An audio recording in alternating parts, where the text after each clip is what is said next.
Saudações, caros amigos e amigas do canal Relatos do Frank. Hoje teremos duas histórias. A primeira, um relato de lobisomem, e a segunda, um relato de Saci Pererê. O relato de lobisomem eu trago um convidado muito especial, que é o Hendrik, do canal Através do Desconhecido. Se você ainda não conhece o canal Através do Desconhecido, após ver esse vídeo, eu convido que você possa visitá-lo. Lá tem vídeo periodicamente. E também se inscreva no Através do Desconhecido. E convido a você que está vendo esse vídeo pela primeira vez, que você possa se inscrever no canal, ative o sino de notificações, compartilhe esse vídeo e também deixe o seu comentário.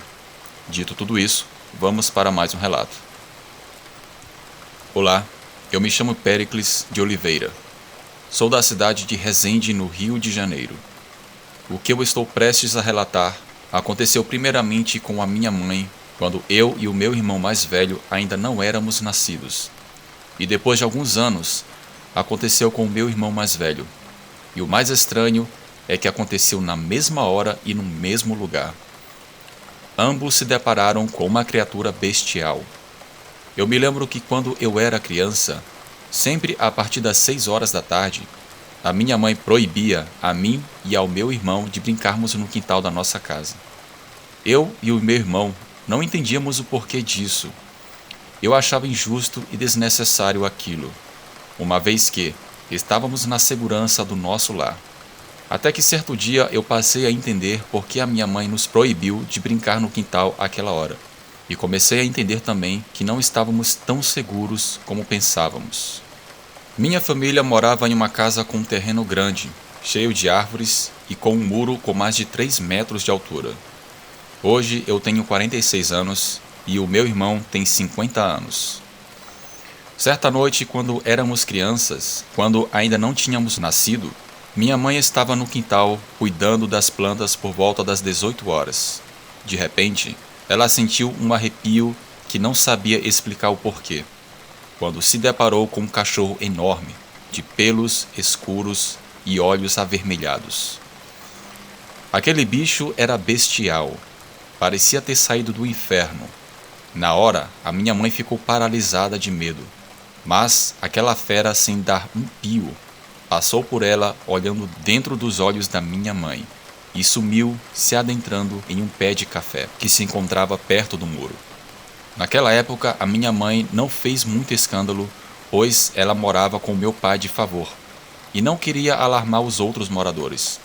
Ela teve que guardar esse segredo por anos. Ela tinha medo de que as pessoas pensassem que ela estivesse louca ou querendo inventar uma história para se aparecer.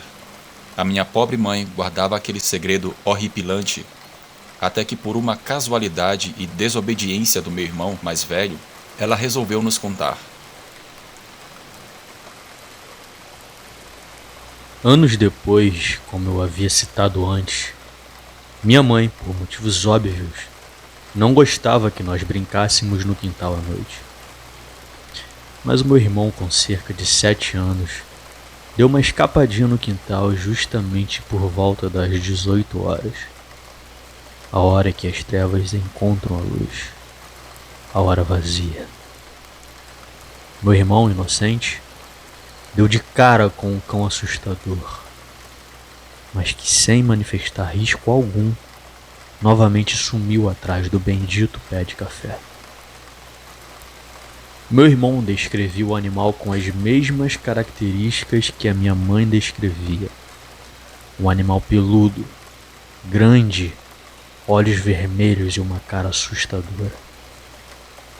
Logicamente, minha mãe, cheio de preocupação e com o coração na mão, vai de encontro ao meu irmão e, antes de pedir para ele nunca mais andar no quintal à noite, meu irmão fala para minha mãe que viu um cachorro muito grande que se escondeu no pé de café. Minha mãe, pálida de medo, contou o ocorrido para meu pai, que, sem pestanejar, juntou suas coisas e se mudaram daquela casa na mesma semana. Sem dúvidas, aquilo não era um animal comum, mas sim um lobisomem. Aquele semblante de ódio e aqueles olhos vermelhos nunca mais saíram da memória da minha mãe e do meu irmão. Até hoje a dita casa se encontra em nossa família. Inclusive a irmã da minha mãe ainda mora lá. E pelo jeito ela nunca teve a infelicidade de se deparar com a criatura.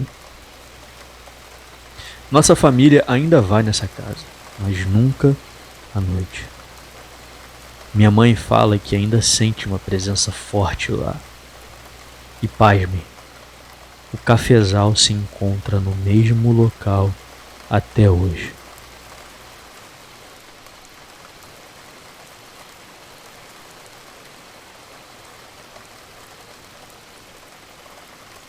Olá, o meu nome é Fábio. Eu quero compartilhar uma experiência que não aconteceu comigo, mas sim com o meu pai há muitos anos atrás. Ele se deparou com um ser muito conhecido no folclore brasileiro que até aquele momento ele não acreditava. Meu pai é da cidade de Valparaíso, interior de São Paulo, e em meados de 1973, ele trabalhava em uma fazenda na plantação de algodão. De madrugada, ele pegava o trator para tombar a terra para no outro dia os funcionários prepararem a terra para o plantio. Enquanto ele estava tombando a terra, ele ficava cantando e assoviando. Era a única maneira dele se distrair um pouco. Ele estava ali sozinho, altas horas da madrugada, solitário, sem ninguém para conversar. Um certo dia, meu pai estava trabalhando em seu trator. Ele vinha cantando e assoviando as músicas que ele mais gostava naquela época. Até que de repente, na frente do trator, passou um vulto vermelho muito rápido. Até então ele pensava que era coisa da sua cabeça. Depois disso, ele começou a ouvir assovios. Ele olhava para trás, dos lados, e não via nada. Nesse dia estava chovendo, e o trator encalhou. Foi quando ele viu na grade do trator uma pessoa escura com algo vermelho na sua cabeça e muita fumaça em volta. Seguido de uma gargalhada, ele ficou sem reação. Aquele ser gargalhava e olhava para o meu pai. O meu pai ficou sem reação. Ele não conseguia sair do lugar. Foi questão de segundos. Aquele ser sumiu. Ele ficou paralisado por um tempo, até retomar os sentidos. Quando ele retomou os sentidos, meu pai saiu do trator e voltou para a sede da fazenda andando naquele breu sem enxergar nada.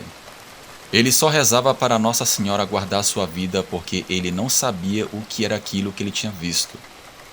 No outro dia, ele contou para os demais funcionários da fazenda o que tinha visto na noite anterior.